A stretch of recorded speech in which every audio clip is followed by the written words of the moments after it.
is she? No. She has her own work. Oh, I see. Yeah.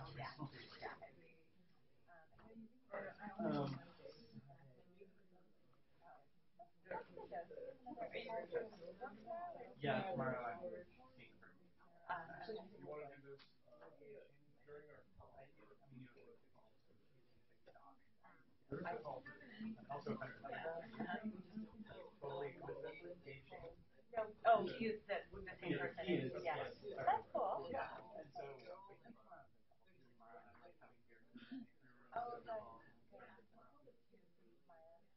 Oh, good.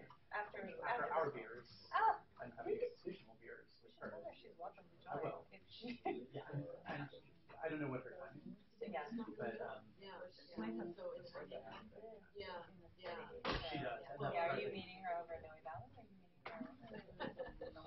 Or are you meeting her? So far.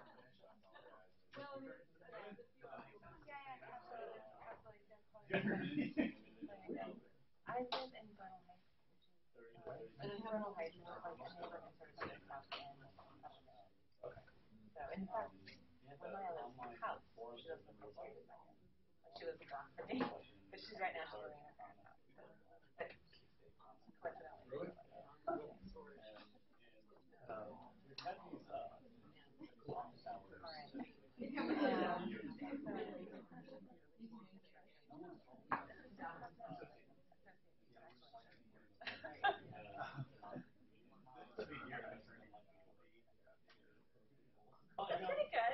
I was like, wow, what do I do? I have to start planning ahead now.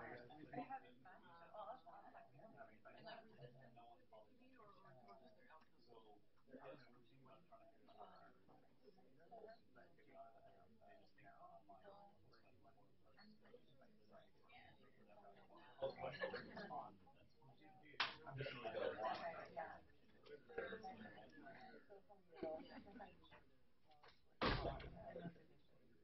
Yeah.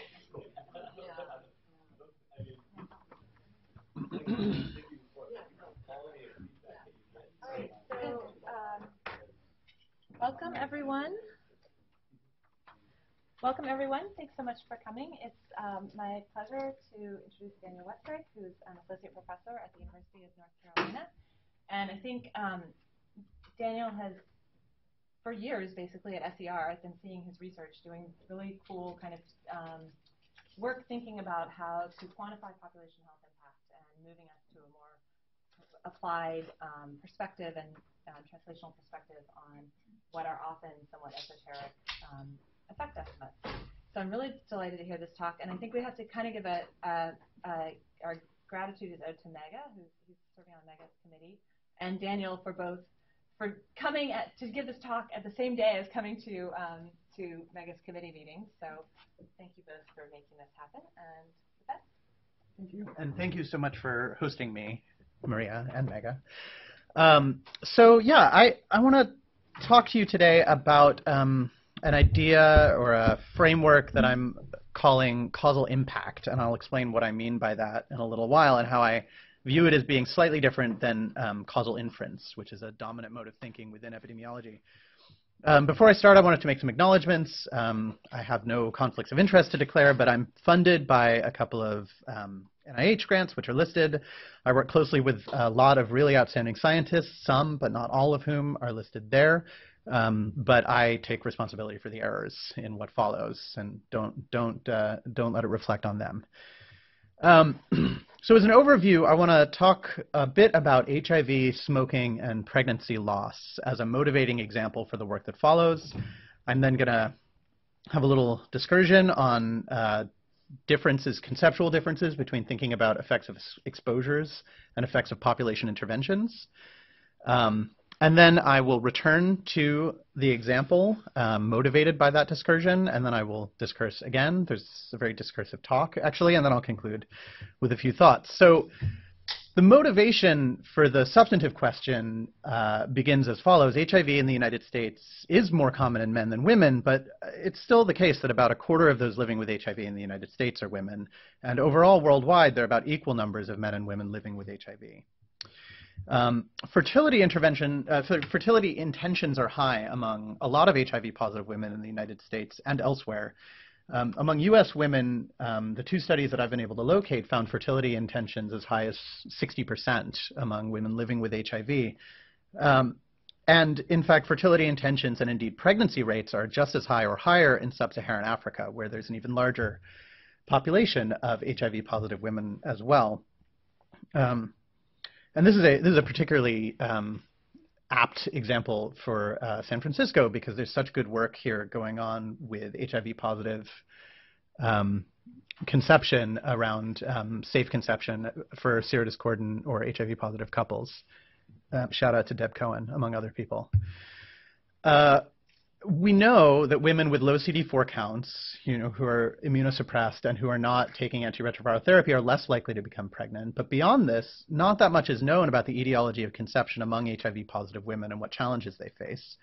And indeed, in general, relatively little attention has been paid to the reproductive health of women with HIV compared to other areas of research, including most notably prevention of mother-to-child transmission of HIV. The incredible wealth of research on PMTCT compared to the very little research that's been paid attention to the reproductive health of the women themselves, the mother in the mother-to-child transmission, is actually quite striking. Another piece of the motivation is that smoking is extremely common among HIV-positive Americans. The general U.S. population is 1 in 5 people is a smoker, give or take, but it's about double that among HIV-positive folks, and it's even higher than that in certain subpopulations of people living with HIV. And those people living with HIV who are smokers are less likely to quit. We know that smoking in general raises the risk of miscarriage. There was a meta-analysis in American Journal of Epidemiology that found a risk ratio of 1.32 for miscarriage from 25 studies, very tight confidence intervals. Sept was a co-author, if that means anything to you. As a sidebar, they didn't report any risk differences, because of course they didn't, but we'll return to that. But there's almost no data on smoking and miscarriage among HIV-positive women. If you go to PubMed, and I did this just a couple days ago to update these slides, and you search for smoking and miscarriage, you get 757 hits. And it's probably higher today than it was a week ago. If you add HIV, just 3 little letters, to that search string, how many hits do you think we get? 0. It's 4, but 0, it's... 0 is probably within the 95% confidence interval there. It's 4, and none of them are actually relevant. Like, none of them actually address the question. So we know that HIV-positive women increasingly wish to become pregnant. We know little about fertility in HIV-positive women. We know that prevalence of smoking is high in these women and that smoking increases the risk of miscarriage. And we know that smoking is bad for people with HIV in general. So this leads me to the question, does smoking have a greater effect on miscarriage risk among women with HIV than in women without? Might there be modification of the effect of smoking on risk of miscarriage by HIV status? There are a couple of biological mechanisms that might lead us to suspect this is true, although it is not actually totally known what the biological mechanisms for the impact of smoking on miscarriage are, what those are. Some of the biological mechanisms that are hypothesized and seem plausible include things like fetal hypoxia, changes in placental vasculature, inflammatory pathways, and immune modulation. And so HIV itself is inflammatory, and so it's not unreasonable to suspect that there might be some kind of synergy there in the inflammatory pathways between HIV and smoking. But also, HIV affects the immune system, and if immune modulation between smoking and miscarriage is a thing, then how does HIV play into that, I think, is a valid question as well. So the study question that motivates me then is, what's the causal effect of smoking on the risk of miscarriage, and does the effect vary between HIV-positive and HIV-negative women? And as a sidebar, I'm being very specific in putting this in causal terms, which we almost never do. And I think it's very rare to read papers, less rare maybe in the epidemiology journals, but very rare in journals like AIDS, for example, to read papers where they explicitly ask a causal question. Trials, of course, are different, but in observational research, people are very skittish about saying, I want the causal effect of. I'm not going to claim that I found the causal effect, right? But that's clearly my goal here. And I think being clear on what the goal is really important. Like, that kind of clarity is really important in framing the rest of the discussion. As a data source, I'm using the WISE, the Women's Interagency HIV Study, a multi-center prospective observational cohort study of HIV positive and sociodemographically matched uninfected women. This is an interval cohort. Women undergo a twice yearly medical exam and interview. There are all sorts of sites, including at UNC and here. The exposure here is cigarette smoking during or immediately prior to pregnancy, and we're calling this current cigarette smoking. This is captured via self-reported smoking status recorded at the visit immediately prior to the visit at which the pregnancy outcome was documented. We make sure to lag so that we're not going to have any reverse causation. We're making sure the exposure is measured always prior to the outcome, best we can. And occasionally we have missing data, so sometimes we'll go one extra visit back, sometimes we'll go one extra visit forward, but I did some sensitivity around that, sensitivity analysis around that, and it doesn't make much of a difference to the results. The outcome is self-reported stillbirth or miscarriage. Miscarriage is pregnancy loss before 20 weeks compared with live birth.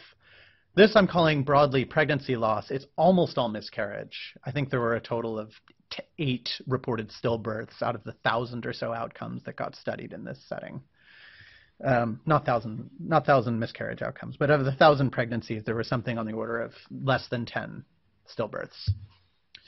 There's a lot of confounders. The DAG wouldn't help. It's too awful and messy, but I used a DAG.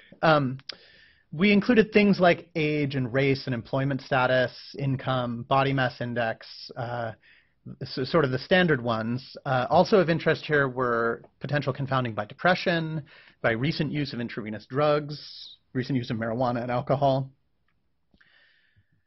There were a couple of not confounders that I want to call out just because they're sort of interesting. One is history of smoking. History of smoking is obviously a thing that could have an effect on risk of miscarriage, and it obviously affects current smoking. But it turns out that among women without a history of smoking, there were only 2 women who reported smoking during pregnancy. It turns out that women don't start smoking when they become pregnant, which is unexpected, I guess. But because of that, there's non-positivity in these data, and I couldn't actually examine it. So what I did instead was restrict in a sensitivity analysis to the women with a history of smoking, and then looked from there. Didn't control for bacterial vaginosis, which is more likely to be a mediator of a smoking miscarriage relationship than a confounder of it overall. And then there were, a dozen analytic decisions here that I'm not going to go into in detail, but are in a paper which is in revision right now. So ask me about them later, I guess. Statistical methods. So I just started with log binomial regression. Some of the women had more than one pregnancy outcome in our analysis, so we used a robust variance, GEE model. Occasionally, we would remove some variables from models when they wouldn't converge. I think people who've ever used log binomial regression know what a pain it is when it doesn't converge. I see nods from the front row. And so these were our results. There were 1,033 pregnancies with outcomes of live birth, stillbirth, or miscarriage reported among 659 women. Of these, 592 pregnancies were among 400 or so HIV-positive women. And of those 592 pregnancies, 36% of them were exposed to smoking. Smokers broadly differed from the non-smokers. These are data for the pregnancies exposed to smoking and the pregnancies not exposed to smoking. And for example, the non-smoking, the pregnancies not exposed to smoking were much more likely to be in employed women, double the number of women were employed. There were some substantial differences in recent use of alcohol and non-intravenous drugs and marijuana among current smokers. They were much more likely to have been exposed to those things. There were no differences, particularly in the HIV positive rate, suggesting that the demographic matching of the HIV negative to HIV positive women was pretty good. Along smoking lines anyway, but depression, of course, was much more prevalent in the smokers than in the non-smokers. I think none of this is particularly surprising, but I'm basically just trying to illustrate, yes, there was confounding here. So, and these were our results. Overall, we found a risk ratio of 1.55 for the effect of current smoking versus not current smoking among women in the WISE, controlling, in this case, for possible confounding by HIV status. And then when we looked for effect measure modification by HIV, we saw some evidence of it.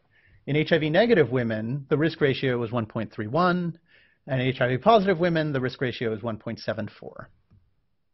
And so if you care about the p-value on the, oh, I need to stay here. So it keeps filming me, sorry.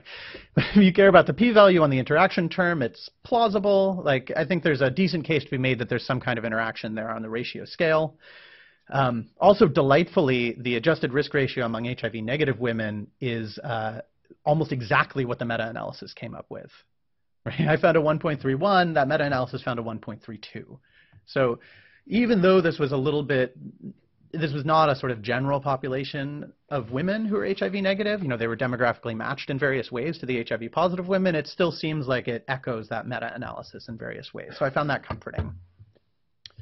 So that's the setup. The conventional discussion I would have at this point in this talk is to note that smoking has a stronger impact of risk of miscarriage among HIV positive than HIV negative women.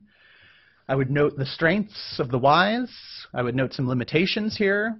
Maybe we can't interpret this as a causal effect. There's possible uncontrolled confounding or measurement error. There's potential for meaningful treatment variation.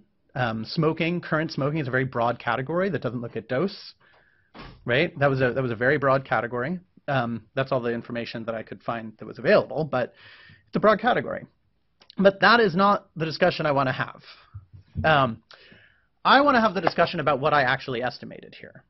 I was using a log binomial regression model, which under the causal identification assumptions estimates a sample average causal effect.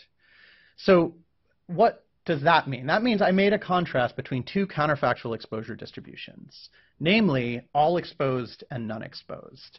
So think about that for a second. This is the observed population where, I don't know, 36% of those pregnancies were exposed to smoking. So some portion of the population was exposed.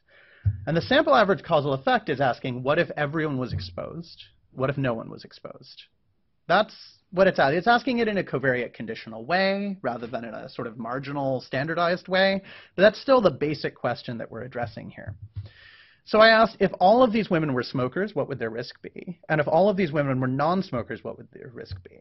And both of those proposed exposure distributions are counterfactual. We didn't observe either of those. What we observed is that like a third of women were exposed to smoking. And so neither is factual. And what's worse, neither is realistic. Right? There's no universe in which every single one of these women is a smoker. And there's even more so no universe in which none of these women is a smoker. Like, neither of those is tethered to reality particularly. And yet, this is the question we ask all the time when you just fit a regression model. We're asking questions like that. And so what does this contrast tell us? This contrast between two things that not only didn't I observe, but aren't even necessarily very realistic. Like, what implications does it have for policy? What implications does it even have for treatment? It's not incredibly obvious to me what the answers to those questions are. My current opinion is that it has some bearing on policy and on public health. It tells us that smoking is bad. And it tells us that it might be a little worse in HIV-positive women than in HIV-negative women. And that smoking cessation, therefore, may be a higher priority in the HIV-positive women than HIV-negative women.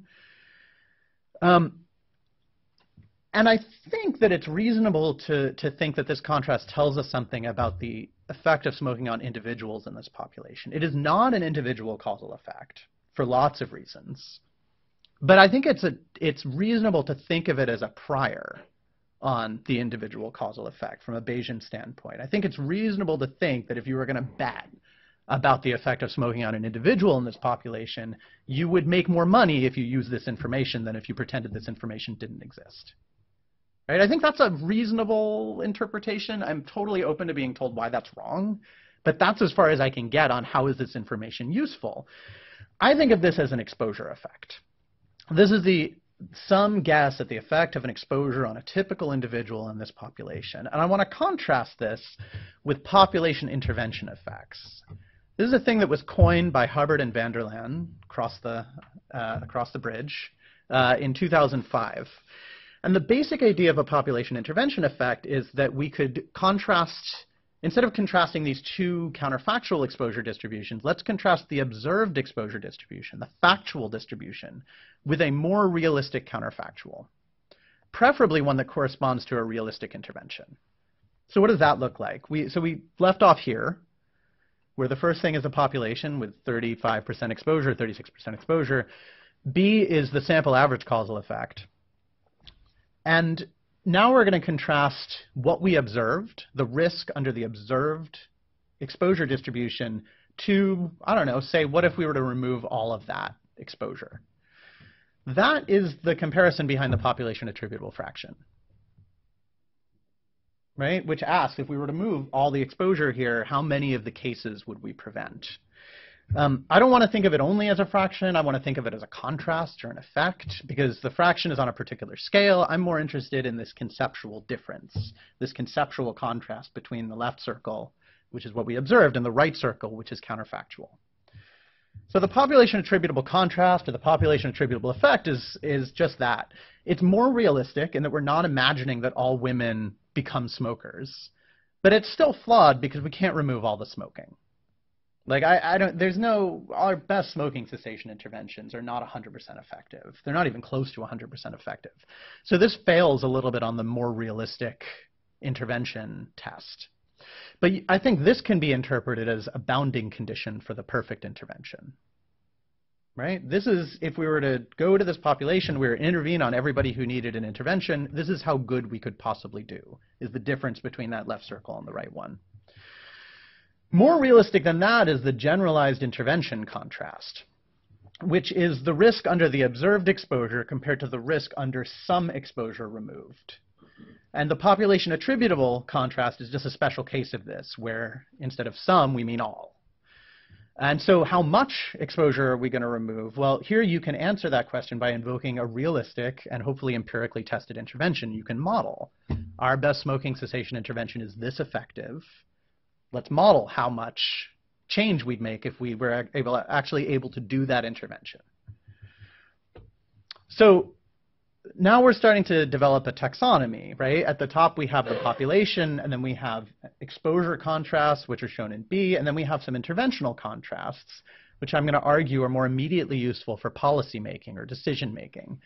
And we have the population attributable contrast, and then the generalized intervention contrast, and then another one which is called the dynamic intervention contrast, in which the risk under the observed exposure is compared to the risk under some exposure removed, conditional on some covariate Z in your population. For example, smoking is worse for miscarriage when you're older than when you're younger. I mean, I don't know that that's true, but say that were true. And older women quit smoking less readily than younger women, and our intervention is less effective in one group than the other, right? Or it's taken up less in one group than the other. And so the we know that interventions aren't universally taken up by everyone in the population. And so if there's effect measure modification of the exposure by some factor Z, and the intervention removes exposure differentially by Z, you can wind up with differences in how much impact you're going to make in the population between the sort of generalized, let's remove 50% of the exposure, and the dynamic, which is we'll remove 25% in the young and 75% in the old. So previously I asked, what's the causal effect of smoking on the risk of miscarriage, and does the effect vary between HIV positive and negative women? So let's put that question aside and ask a different question. What's the expected impact of a realistic intervention for smoking cessation on the total population risks of miscarriage? I think that's a much more useful question than the one I asked before, but it's not the default question that we come to. So now I'm going to be estimating risk differences instead of risk ratios, because I'm interested in potential interventions, right? And we measure the impact of potential interventions in the number of people, or the number of cases prevented, or the number of people saved. A sidebar here, we use risk differences to talk about the effects of public health interventions and interventions in general, because this tells us about absolute impact. So if you buy my argument from before that the population attributable contrast is a bounding condition, you can interpret it usefully as a bounding condition for the most effective possible intervention without side effects, then it's very weird. The population attributable fraction then is a very weird number, because it's asking a question about a bounding condition for an intervention, but it's answering that question with something on the ratio scale. It's answering a question about a bounding condition for an intervention by giving you a percentage, not a number, right? Not an absolute number, but something on the relative scale. And that's this weird contradiction that I see inside the population attributable fraction. Like if that's the thing you're interested in that comparison of those two circles, the half full and the empty, then why answer it on the ratio scale? Like, why not give me the risk difference between those two things? I have yet to see it. Maria's typing intensely because I think she has an answer. I think there's a whole set of advocacy organizations that only care about a disease. Their whole goal is to eliminate the disease. Right. So they want to know if their work would be done. So it's a measure that is for people who just care about one.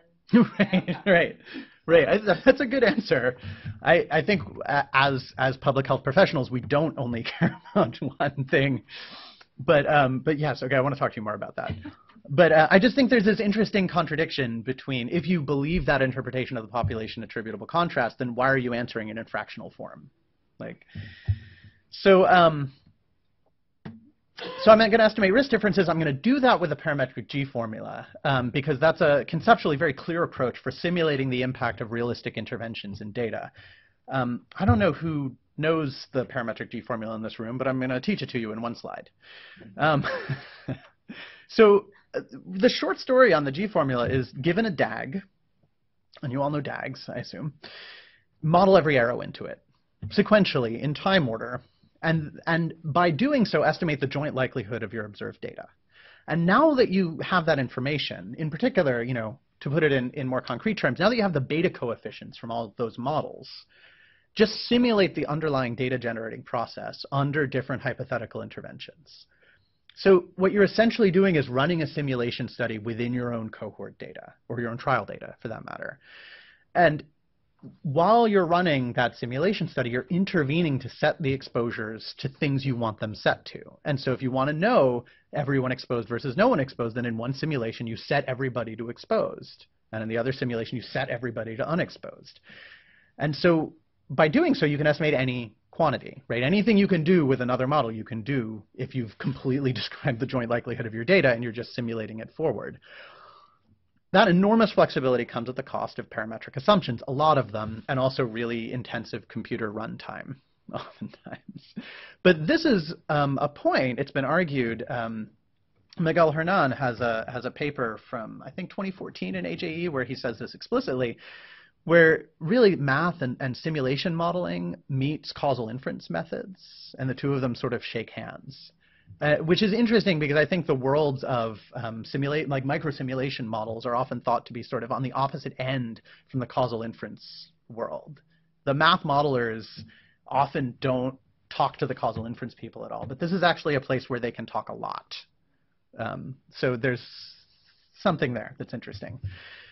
And so for atomic fixed exposure, this is really easy. You fit a model on the outcome for the exposure and the confounders. Like, think about fitting a logistic regression model for the outcome.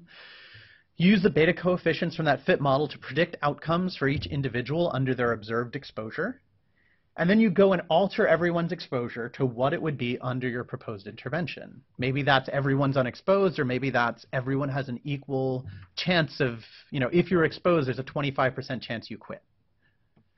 And having done that, you predict outcomes under that new set intervention, and then you just compare, and then you bootstrap. And it's much trickier to implement with time-varying exposure, but it's very much the same in principle.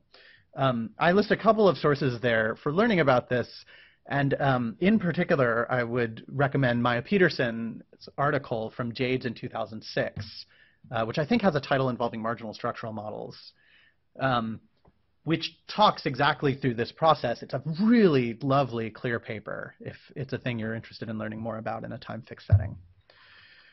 So let's go back to the original analysis, which was, what if all the pregnancies were exposed to smoking? What if none of them were? On the risk difference scale, the adjusted results are pretty dramatically different between HIV negative and HIV positive women. The risk difference for miscarriage or pregnancy loss among HIV negative women is about 10%. And among HIV positive women is about 20%, which I have to say is the largest effect measure modification I have ever seen, ever. I find it very exciting. Changes the number needed to treat by 5. But again, this is not such a realistic comparison necessarily. So instead, we could think about the population attributable contrast. The overall risk of pregnancy loss among the 592 pregnancies in the HIV-positive women was about 33%. If counted a fact, none of those women had been smokers, the risk would have been about 7% lower. So the comparison between what we observed and if we had eliminated all smoking from this population, the risk difference is about 7%. And of course, that's much smaller than our 20%, but of course it is, because we're contrasting to two things which are much more similar, right? Instead of contrasting between 100% exposed and 0% exposed, we're contrasting from 33% exposed to 0% exposed. Or no, sorry, 36% exposed to 0% exposed. But again, that's not realistic because we can't prevent all of these women from smoking. So to estimate a realistic generalized intervention contrast, we need a realistic intervention. Well, it just so happens that Hoffman et al. Described an intervention which was then applied by Redding et al. In the Chicago site of the WISE itself to try and get HIV-positive pregnant women to quit smoking.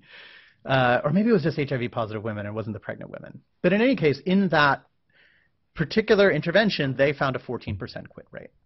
So I'm just going to say, what if that's how well we did? Like, it's been tested in this actual cohort, and one of the sites of this actual cohort, which is pretty good representation of the other sites of the cohort. It's not going to be perfect, but it's a lot closer than imagining that we can get 100% of them to quit, right? So just as a point to mark, we compare, what if we have the observed number of pregnancies were exposed to smoking compared to what if we were to get 14% of those people to quit smoking.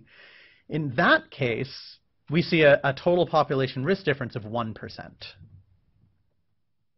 which is much smaller. Since we only intervene among smokers, the NNT is calculated slightly differently. That 1% is for the whole population, but we're only doing this intervention among the smokers. So the NNT is about 36. Right? You have to intervene on 36 smokers to prevent one miscarriage in this population.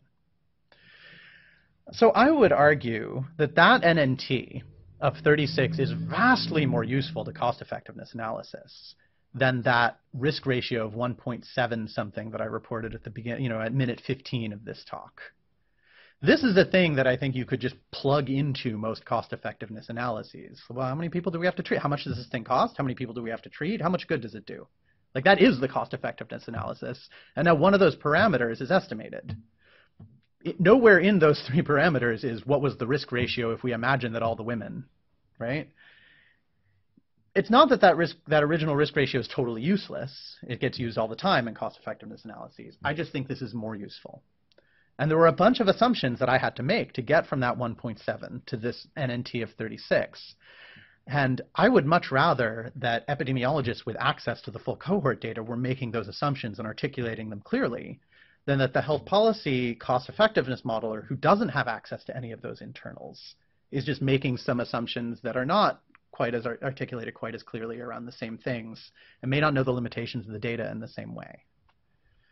So my argument then is estimating population intervention contrast can help us make our work more immediately applicable to policymaking and treatment decisions. With the very strong caveat, of course, that we should never be making policy on a single study, right? That's not a thing we should do. But this is closer. This is a thing which I think is more useful. This is not the final answer to everything. This is, I think we can improve. And so this, in turn, is, I would argue, a key way in which epidemiologic methods can serve implementation science. This is a way that we can provide inputs to implementation scientists. So there are a bunch of limitations here, right? I would argue that these estimates are much more tied to the real world. We started with the observed exposure distribution. We relied on a realistic intervention. But we had to make additional assumptions to do so. And one of them was no meaningful side effects of the intervention. And here I want to talk about the sales price fallacy. Have any of you heard me talk about the sales price fallacy before? I think Joanna has, but only because she took my class. So you go to the grocery store to buy a gallon of milk. And while you're walking through the grocery store, you notice that Doritos are on sale. And they're down from $3 to $2. So you grab a bag of Doritos. And when you check out, You give the clerk your card, and the clerk says, you saved $1 today. Does that happen here? It happens in North Carolina constantly. You saved $1 today. What's the problem with that statement? What's the implied counterfactual behind that statement? You would have bought the Doritos even in the absence of the sale, right? That there was no causal effect of the sale on what you chose to buy. But that's, technically, that's what we call a lie. Because the whole point of sales is to change your purchasing behavior. So the idea that you would have bought the exact same things had there not been a sale. I mean, I just told you it was an impulse buy because it was on sale, right? So that statement is just often nonsense, right? If you bought the exact same thing every week and it was on a list and you bought it whether or not it was on sale, then that statement might be accurate. But that's not often the situation. You impulse buy the ice cream this week because it's marked down, and why wouldn't you? And so this is the sales price fallacy, right? Is this idea that you can intervene on one thing and that it's as if it's an instrumental variable only on the price and it has no other effects on anything else in your system. But of course, in this case, it does. So there are other times when things like this come up. I had a PhD student named Liz Rogowski, who's now either a postdoc or a very new faculty at UVA. I've sort of lost track of which month it is. And her thesis was about antibiotic use in children in India and subsequent and sort of downstream effects of the disruption of the gut microbiome, where the outcome was additional cases of diarrhea in these kids. And it was the most incredible study I've ever heard of. It was 500 kids, each of whom their homes were visited every 3 days for 2 years. So we had this great information about what symptoms the kid had and what antibiotics were on. And antibiotics, I should add, are available over the counter in India, in much of India. And so many of these antibiotics were without prescriptions and really without good indications, right? And so the traditional question that an epidemiologist or a data analyst in general would ask about this is something like, what's the impact of one additional course of antibiotics on, diarrheal incidence by age 2?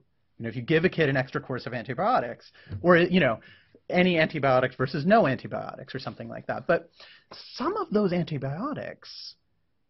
courses of antibiotics kept the children alive, right? And so the idea that for every child it makes sense to just take away one course of antibiotics at random, right? That there's something valid about the causal comparison of what if everyone had one less course of antibiotics? Well, some of those kids would die.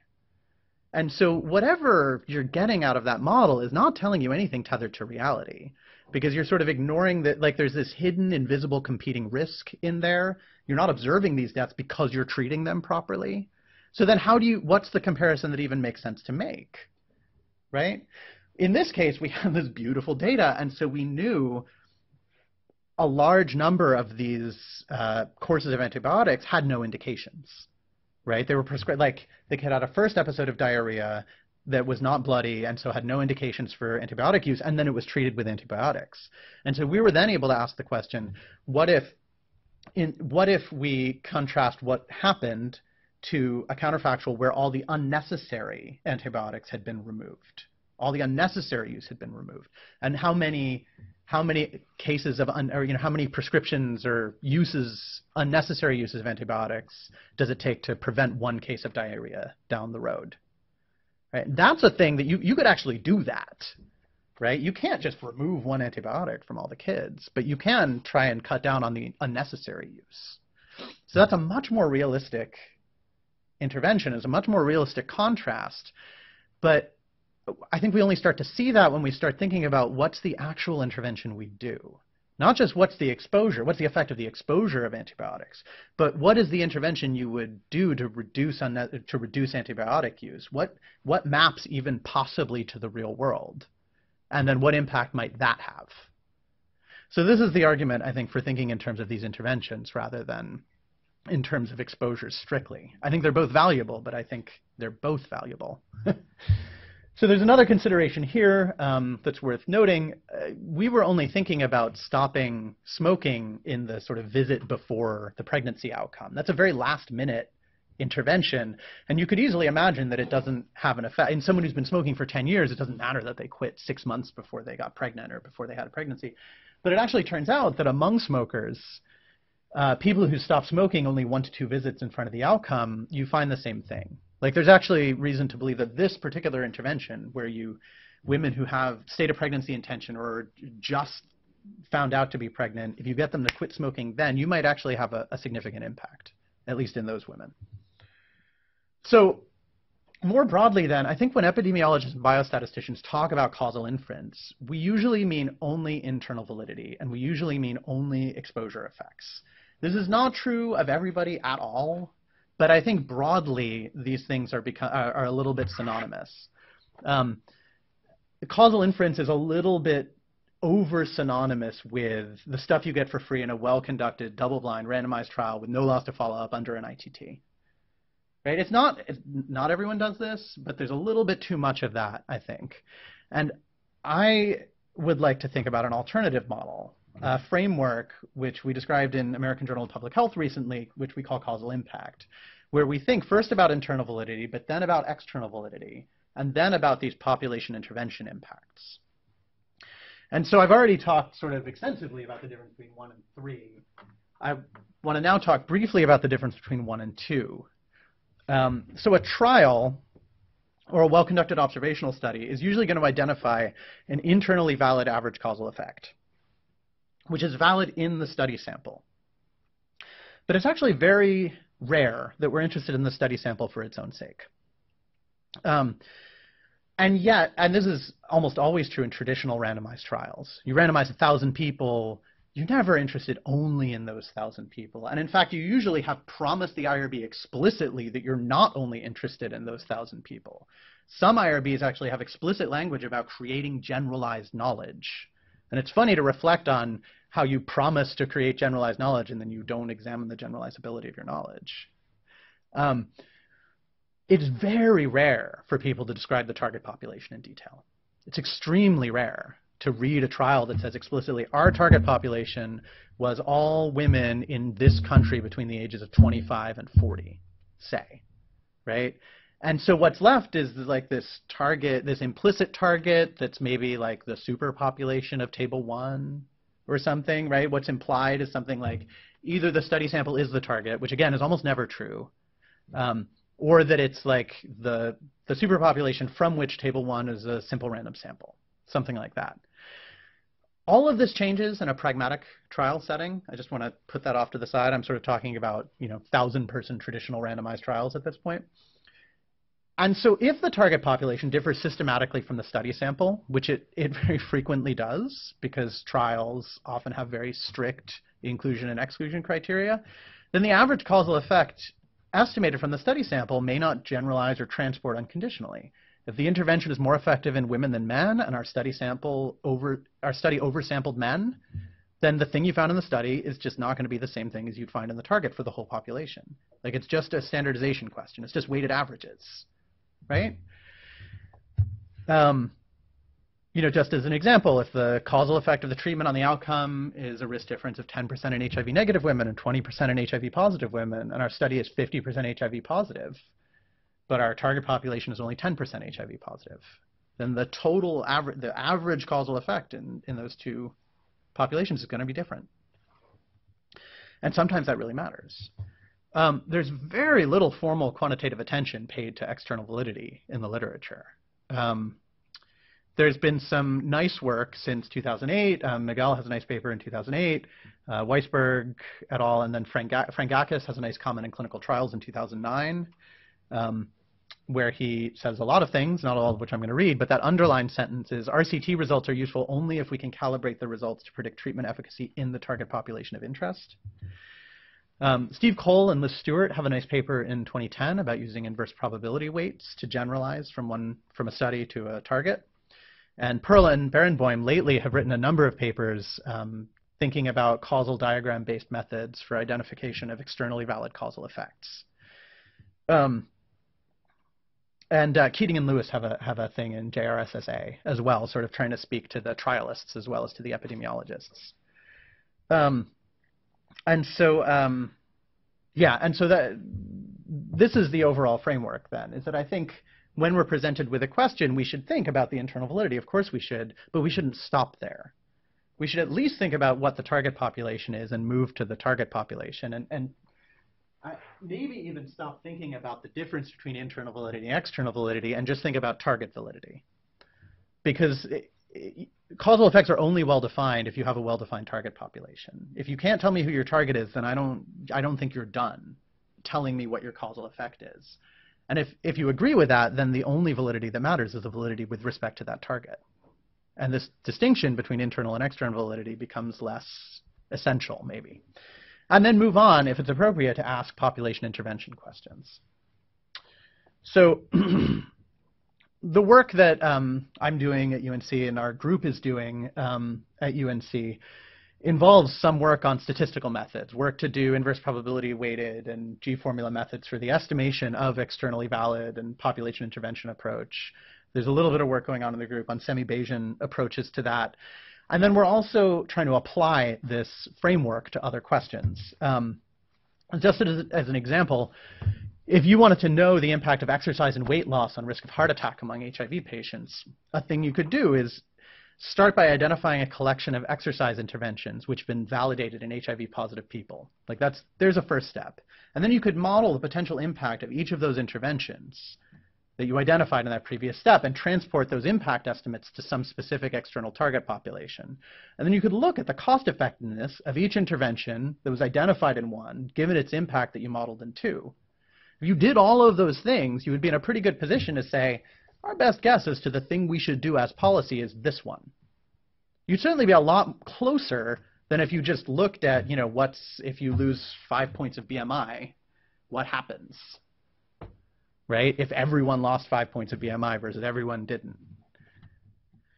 So the other nice thing about this is that it requires work across disciplines in a way that traditional internal validity only studies don't. So in that previous slide, the epidemiologist might be the one estimating the main causal effect estimates. But who identifies those potential interventions? That's a thing I want help on from health behaviorists, right? And who's identifying the target populations and who's running the cost effectiveness models? So that's a thing I don't know how to do and I haven't been trained to do. So that's where I want help from my colleagues in health policy. And so now we see a nice way of, I think, working across departments and across disciplines within a school of public health or division of public health in a way that I think epidemiologists often don't. I think we often get siloed. I know that I've observed, I don't mean to generalize, nothing personal, people, but this is definitely the way that people often work at my institution. We often get siloed inside just answering the very narrow question and not really coordinating how we answer that with other people. So in conclusion, smoking is bad. You shouldn't do it. But also, I would argue that to maximize the utility of epidemiology to implementation science and public health policy, we need to think beyond internal validity, to sort of embrace both external validity and population impact, and also think beyond epidemiology to the other departments within schools of public health. And these are my children. Thanks very much.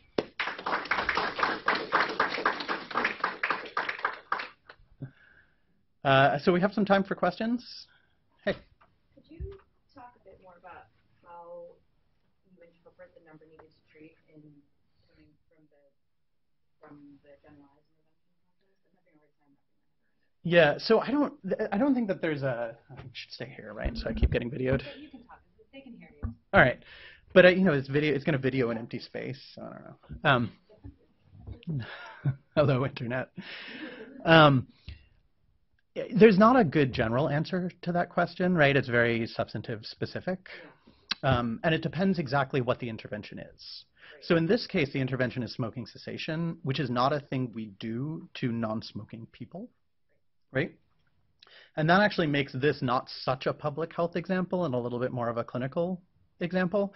But the public health question might be what if we did some like really strong advertising messages to all of our HIV patients. They were like, we printed advertising messages on the sides of their antiretrovirals. I don't know what the but you know, the intervention was not targeted only to the HIV, only to the smoking folks, but it were across all of the HIV positive women, right? So those two NNTs are different interventions, and they're slightly different populations, and so they wind up getting interpreted in slightly different ways. Yeah, I think that I'm having a hard time with not that aspect Mm-hmm. of it, but the denominator and Right. how that, because that's what changes With the intervention, right? So, like, I guess it would be the number needed to treat with this intervention chart to prevent one miscarriage in this population. Yeah. Okay. Yeah, I think that's right. I honestly, like, I'm also working on exactly how to articulate these in every case, but I think that's right for this. If we intervene on the 36 smoking women, given the efficacy of the, given the baseline risk of miscarriage is actually pretty high already, and given how effective this smoking cessation intervention is, we'd have to intervene on 36 smokers in order to prevent one miscarriage. Yeah, ish. But like, tell me why that's wrong, right? Like, I want to. Yeah, I'm not sure. I mean, it just seems like, is it to prevent one miscarriage or to I guess, to bring the risk of miscarriage to what it is in the general population? No, it's to prevent one miscarriage, but it's not. It's as high as it is because there's a high baseline risk, right? It's like you intervene on women, and some of them revert to baseline risk, and of those who revert to baseline risk, you get one few. That's Ruth. I guess my question is, when you're assessing how many cases you would prevent, should you be comparing smokers to non-smokers never smoked, or should you be comparing in your risk assessment to ex-smokers? Because you're never going to make the non-smokers, and there could be some very important differences between non-smokers and ex-smokers. For sure. So I redid I didn't show this result, but I redid this analysis among people with a documented history of smoking who stopped smoking within 1 to 2 visits of their pregnancy outcome, and I found basically the same results. So there are certainly some differences, but it's broadly, you still find it effect even among the people with a history, the ex-smokers versus current smokers. Recently what was very interesting was that it looks like it can be very recently ex-smokers. Like that whatever this effect is seems tied to you are smoking right now, not you smoked a year ago. Like the year ago stuff seems not to actually matter that much to the effect today. Yeah, I should also add, Yancey's a new site. You've been a site for 4 years or so, but we've had a Y site here for actually 23 years. This is an original site, right? This is an original site, yeah. And we'd be delighted to provide data and projects for anybody who's interested. We have for sure. Millions of observations, millions of specimens that we have, and we're happy to entertain anybody who'd like to work with the data. The WISE is great. Thanks, Ruth. Yes? I think this is really interesting. I'm wondering if you think it's worthwhile, or if you actually compared the results of this kind of a framework to an actual sort of pragmatic trial or implementation type study. I guess the thing that's motivating this question is that, it seems like with this kind of framework, you can account for some of the measurable factors in a trial that, whether it's by gender or age or race, ethnicity, you can't really account for the fact that the population that participates in the trial is inherently different. There may be different motivations for people who participate. There are all sorts of other reasons why, classic efficacy effect in this trial does not reflect what happens when you put the same intervention into sort of a real-world setting. And so it's moving closer to maybe sort of an estimate that is more relevant for policy or cost effectiveness analysis, but I still feel there's sort of an important element of implementation that's not being captured through this model. And I'm just wondering about your thoughts about that, and sort of how you think you might validate this further by sort of comparing and really kind of crystallizing. I think there's a lot of interest in how different are external and internal validity relative to classic kind of randomized trials, and it seems like you could tease some of that out by sort of saying, how much of these impact estimates should we believe, and sort of what are the real world estimates that comparing how what you're doing to some real world example of demonstration project or implementation project. Yeah, I think that's a really good point. I think that so my thinking right now, and it sort of is continually evolving, right? But my feeling right now is that large-scale pragmatic trials, which test the scaled-up thing that you would actually implement, that's the actual gold standard. Small-scale traditional clinical trials are not the gold standard, right? Just because you don't scale up the exact thing you did in those 1,000 people in the same way, and the population is highly selected, et cetera, et cetera, et cetera. So I do think it's true that I think you're right. The pragmatic trial is the right gold standard comparison. I have not thought a lot about validating this entire framework using some existing data against the results of some large-scale pragmatic trial, and I don't off the top of my head know like what the set of data and questions are where we would want to do that. And if you have, we should talk. If you have suggestions, I bet you do. But I think that's a valid point. But just to be clear, like I'm not claiming this is going to solve all the problems. I'm saying we can do better. That's the claim here, right? And the other thing that I just want to highlight is that often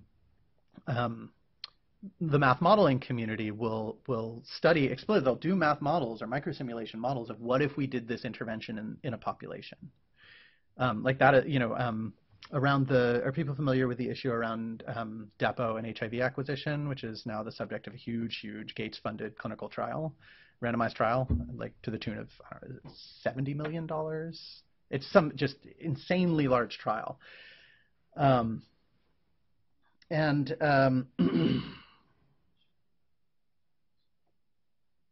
lost it. The thoughts just went. What was I saying?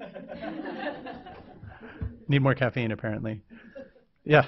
Well, I had an interesting experience with this cohort. Yeah. And I've talked to Steve Cole quite yeah. a bit about it. But we wanted to do intensive PK sampling. Mm-hmm. And got initial reviews of the brand back saying, oh, this has all been done by the trials people. So thus we engaged in a detailed comparison of the cohort to the existing trials. And we found amazing things. We ended up having trouble sometimes getting the protocols, so we looked at the papers, and then we got the real protocol, and we found actually even the published enrollment criteria, eligibility, were not the same as what was actually used. So you couldn't even really measure the difference.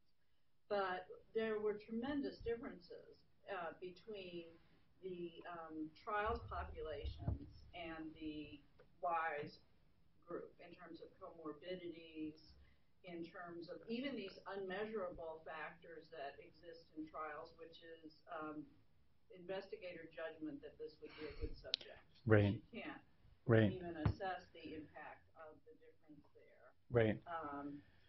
So we were able to argue persuasively that IPK needed to be done in a more representative sample of women. Yeah. But I think that's just an area that could be interesting, is to pull up the existing studies, even adaptive or traditional, and compare them to a population that's sampled to reflect the epidemiology in the U.S.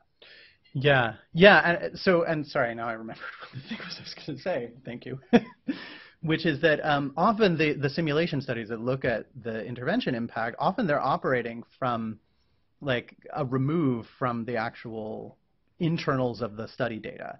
So, if we want to know what's the potential impact of some intervention among women living with HIV in the United States, would we rather that were done by what often happens, not always, but what often happens in microsimulation studies is that people will pull parameters from different published sources in the literature and combine them into a model. Would we rather do that, or would we rather start from a coherent cohort where we know, for example, that all the covariances are correct because they're all observed, right? And that the cross tabulation of all the variables is correct, and then sort of model within that population, right? So how we even, and that stuff often precedes the pragmatic trial, in fact, right? So, you know,